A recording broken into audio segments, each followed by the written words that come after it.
Sir, you're charged with assault, bodily injury. You're facing up to a year in jail and or a $4,000 fine. We are going to do probable cause. You have the right to remain silent. Anything you say can or will be used against you.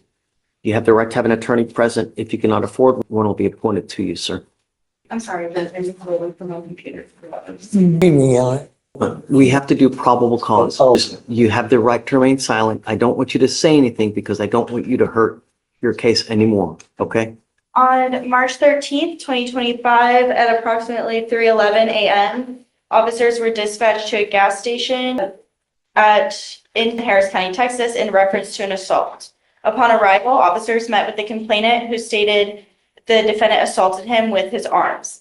The complainant stated he was at the gas station when an unrelated suspect started beating on him. As he was getting beat up, the defendant jumped onto the complainant and started beating on him as well. The defendant struck the complainant with a closed fist and strangled the complainant from behind with his forearms in a chokehold for 5 minutes. The complainant passed out. The complainant stated he felt pain. The complainant pointed out the defendant, who was across the street, and the officers attempted to detain the defendant, and the defendant resisted. The complainant positively identified the defendant. The complainant and the defendant are acquaintances through the complainant's girlfriend. The complainant had a bruise on his neck and a bump not on his cheek. I have spoken to the complainant. So, from what the complainant has told me, it is Sir. consistent. Move. It's consistent with the rip, but then also this other suspect apparently had fired at their vehicle while the defendant was being detained, and there's an ongoing aggravated assault along with this as well for the other suspect. Know who that is? Yes, I've gotten his name.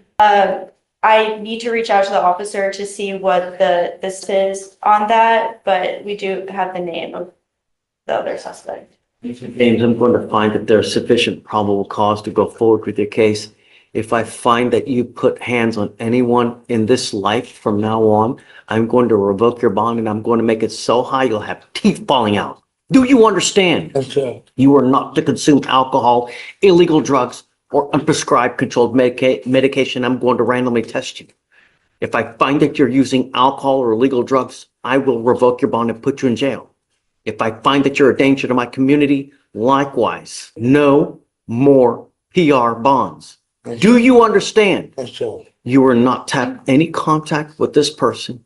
You're not to go within 1,000 feet of this. Was it a gas station? Yes, it was a gas station, Your Honor. This gas station, and I'm going to put an ankle monitor where I know where you are at all times.